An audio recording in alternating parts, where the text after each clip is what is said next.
Welcome to Ish I Saw on TikTok.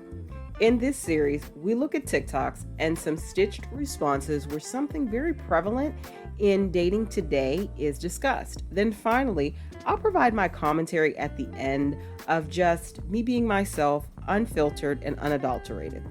Hi, I'm Janelle, the relationship coach behind The Successful Invisible. I work with successful, savvy, wonderful, professional Black women, single professional Black women who are 35 plus and are seeking just better dating options and have no clue where to start. Check out my links below if you're interested in working with me one-on-one or in a group coach setting. The goal of exploring some of these TikToks is to spark discussion and help you to develop more awareness, including self-awareness, in some of the patterns you've either engaged in or allow in your own dating life. Remember to like, comment, share, and subscribe. It's in a woman's best interest to look for a provider man, and I don't understand the controversy around that. Why be mad at women for choosing guys that can offer them a better life? Why should they date you if you can't offer them a better life at all, or you offer them a worse life even? And as a man, you should strive to work hard to make enough money not only for yourself, but also for your woman. Don't you want that? Don't you want to be able to buy her the nice stuff and you can know and have the feeling that, yeah, I got that for her, that's my girl. Don't you want that? Why be mad at women? I don't understand. If every woman wants to be with a provider man, why don't you want to be a man who provides? What do women bring to the table? Lately, I've been seeing this question asked everywhere. And if you're asking that question, you don't understand women or relationships at all. Let me prove it to you using the table analogy. If the table is the relationship, a man's responsibility is typically to put the meat on the table, and the woman's responsibility is typically to set the table. And what that means is that a woman civilizes a man. If it wasn't for women, most of you guys would be living in a one-bedroom apartment with a double bed, a single pillow, one blanket, one chair in your living room, and a sick-ass gaming setup. It would be efficiency only. I know how it is. And I'm not saying that a woman's job is just to bring furniture in your house. I'm saying that a good woman won't let you play video games 12 hours a day because there's more to life. Women see your potential. They see what you can be. A lot of times before you even do. And when they harp on you, it's because you're not doing what you're supposed to be doing as a man. Women see you. They see you at your worst times. They see the parts of you that other people don't see. And by some miracle, choose to love you anyways. And through that love for you, they will push you to realize that potential that they see in you. And also, they do this sort of instinctually. It's like a part of their process of selecting a mate. Like they're looking for the potential in men. And they see it. They see it in you. And when you're not doing what you're supposed to be doing, they bitch at you and give you a hard time. And until you like straighten up and realize it. They help you realize your potential. Some of them.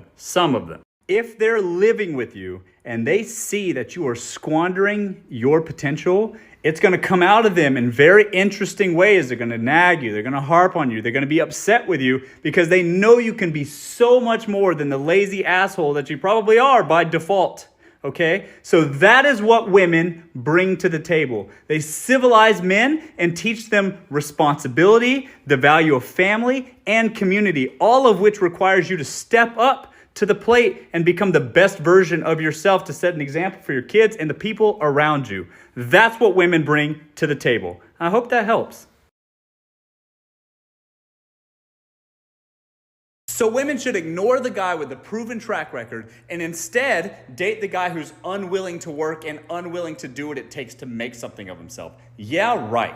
Women choosing to date successful guys is smart. Not just because of the lifestyle, but also because of the mindset that comes with being a success. And there is nothing romantic about a man who acts like a constant victim. Ugh. So going for the guy who already has money is a good investment because you can't buy Pampers with excuses.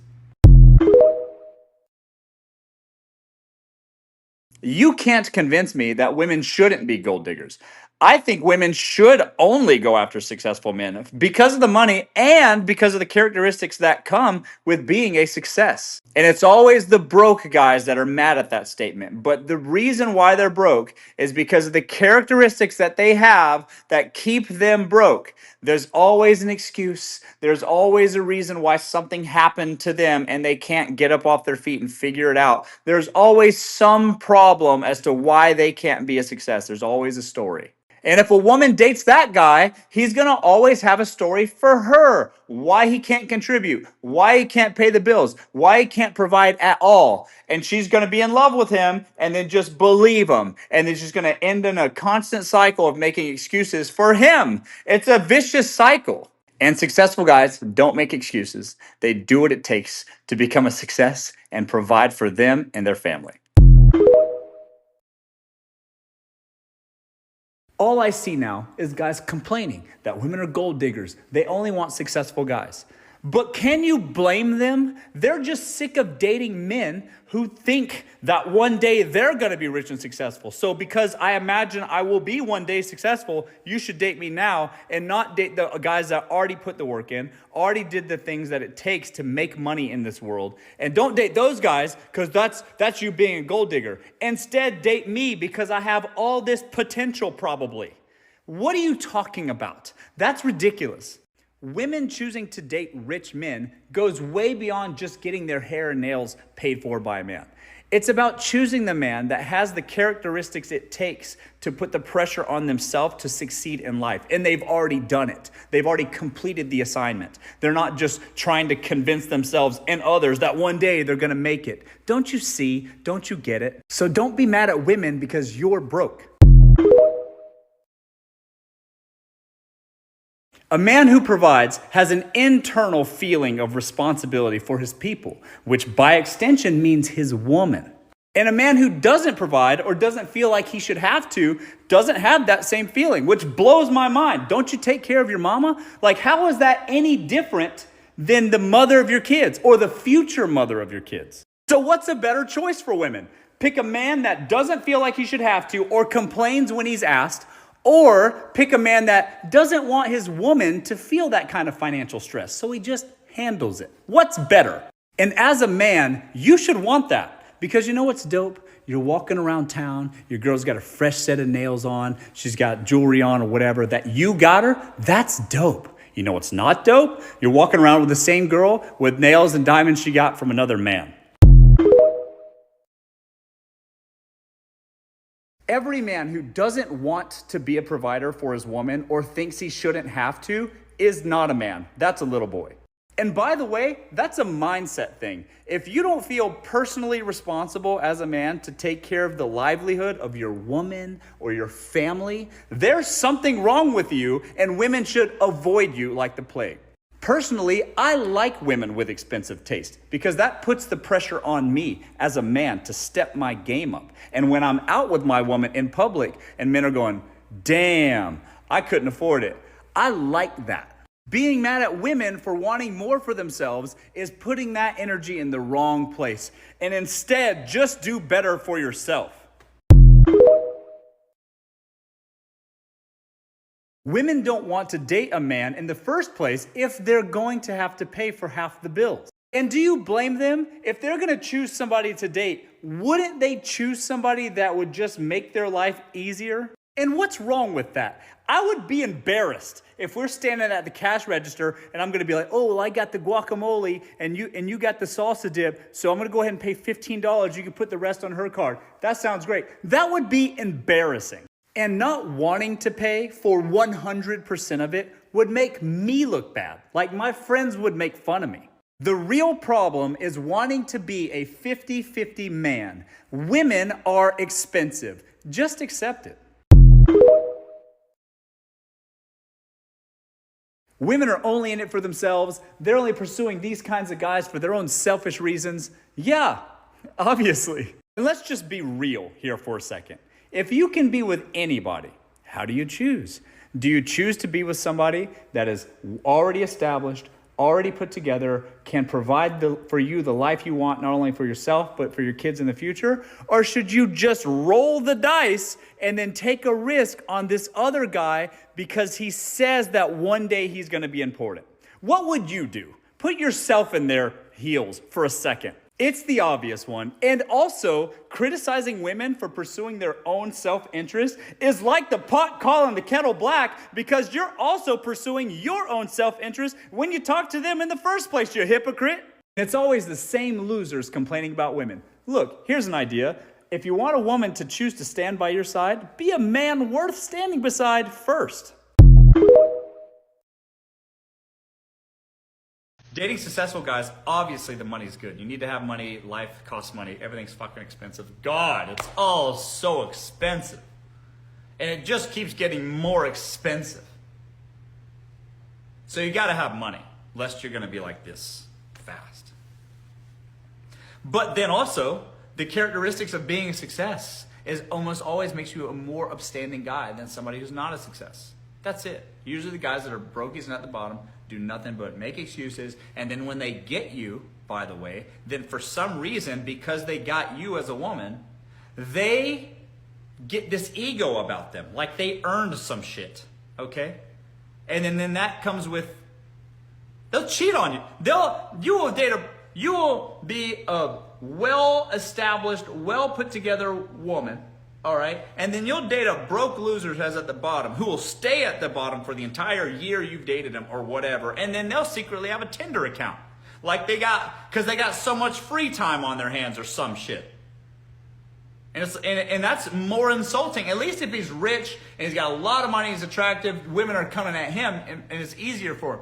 But if you're broken at the bottom, he's got to go out of his way to convince some other poor unfortunate soul that he's worth sleeping with and under your roof that you paid for in your bed. How insulting. What do you mean? The ultimate flex for a man is the ability to take his woman out of the workforce. I retired my woman. She doesn't have to work because of me. That's a flex. That's what every man should want. And if you don't want that, there's something wrong with you. That's it. Anybody that thinks that it's not a flex or thinks that they shouldn't have to is a bitch. That's it. And I think what women mean when they say traditional mindset, they think for a man that's like a provider man.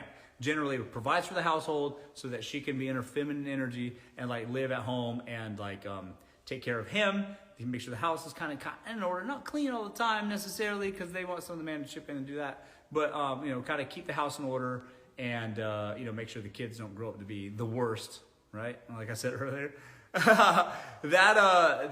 those sort of traits for what when you're dating, man, will come out. Like, for instance, does he open doors for you? Does he open the car door for you? That's number one. That's what you can find out on the first date. Does he want to split the bill or does he want to pay for it? I personally think that's just be a man. Just pay for your woman, man. Even if it's a prospective woman, right? Nothing more fucking useless than a guy in his 20s. Who wants to date a guy in their 20s? Guys in their 20s know nothing about even themselves or what they want. You see what I'm saying? How the fuck is he going to know that you're the woman for him for the rest of his life? You know what I'm saying? What does a guy know at 20? 18, 20? Blissful babe. You're dating 18-year-olds. What does an 18-year-old man know about himself? I don't think most men have no fucking at all sense of direction until they're like fucking 30. But realistically, those guys still, their ego's so involved. They haven't been humbled by the world yet. They still kind of have to they're still trying to fight against domestication and all kinds of things. Realistically, a man doesn't have a sure sense of himself till he's fucking 40. I think that men that are frustrated that women want guys that are providers are feminine. That's it. It doesn't make you more masculine to be like, I shouldn't have to pay for her nails. I shouldn't have to pay for my girl's dinner. That doesn't make you more masculine. That makes you a bitch. Are you a man or are you going to be a bitch? I don't know. It's up to you. stop blaming women for wanting to do better for themselves and instead point that energy inward and just do better for yourself, then maybe you'd be the candidate that women would like. Maybe then you would be suitable.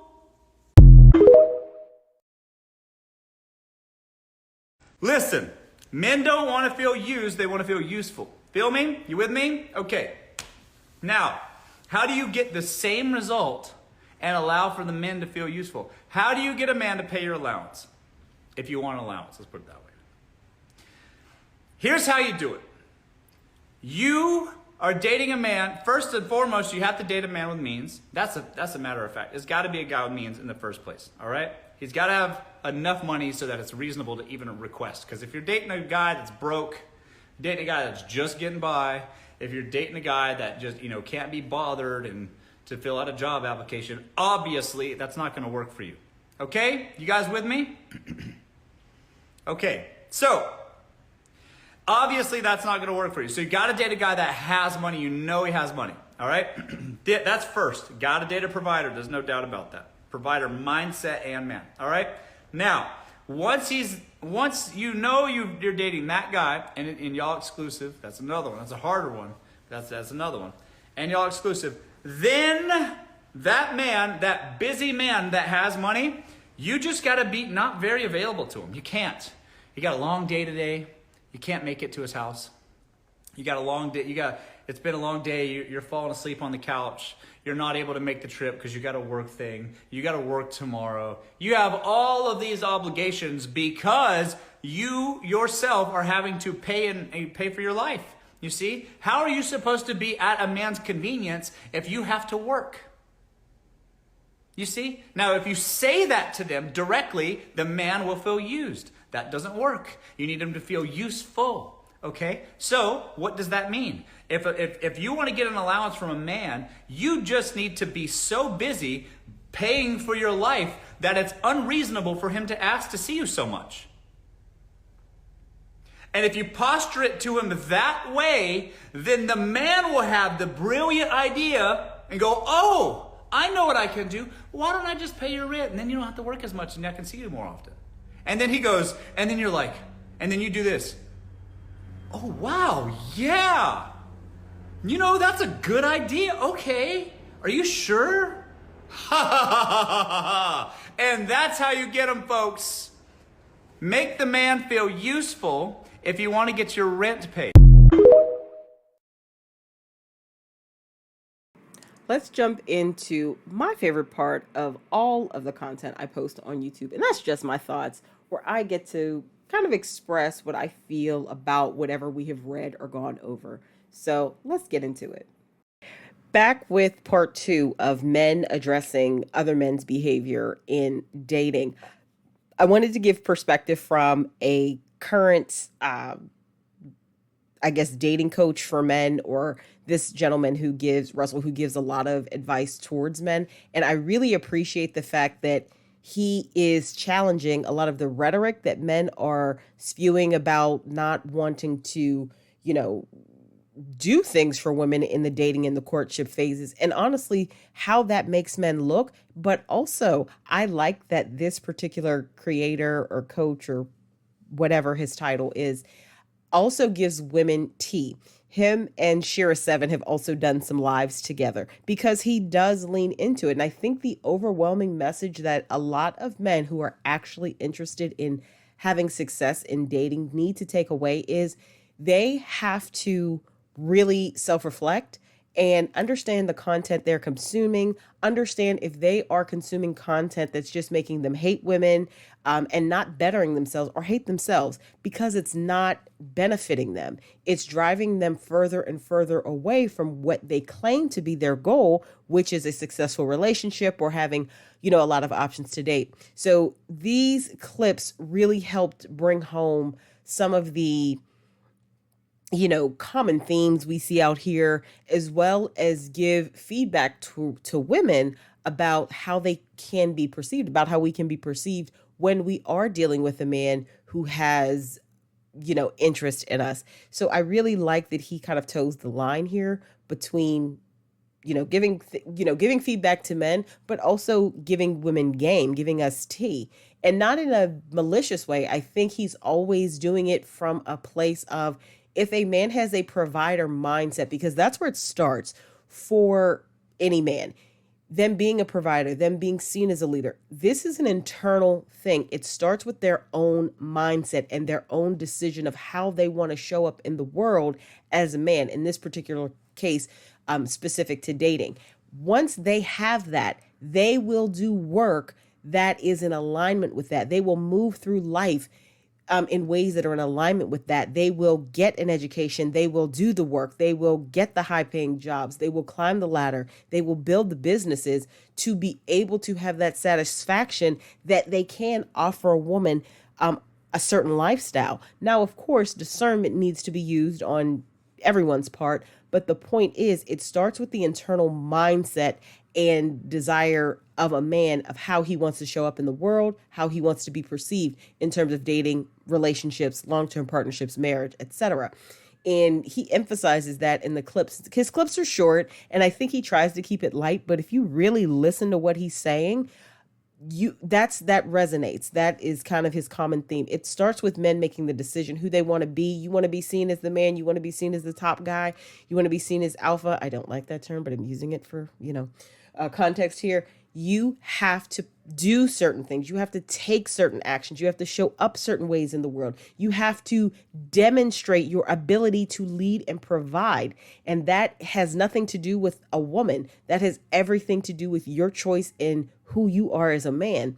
So wanted to string together clips from a slightly different creator who is coming at it from a little bit of a different lens, but there are a lot of overlaps and similarities to, the video I posted yesterday, which was highlighting basically Kevin Samuels calling men out for being lazy, unmotivated, not having enough money, etc., to then demand certain things from a woman when they're not in the position to do so. So let me know your thoughts on this one. I really enjoyed it. I do follow Russell on social media, TikTok as well, because I think he has some great takes, and he, gives sound bites, but some of his longer videos have a really good information, I think, for both men and women. Thank you for joining me today for this episode of Ish I Saw on TikTok, Men Addressing Men's Behavior in Dating, or Men's Attitudes in Dating, Part 2. Watch this video again and take some notes. Reflect on your current and former romantic relationships and see what you can take from it. Remember to like, comment, share, and subscribe. If you're interested in working with me one-on-one, check out the links below. Also, check out my podcast, The Successful Invisible, next season, publishing soon on Spotify and Apple Podcasts. Until next time, this is your relationship coach, Jay Nell, signing off.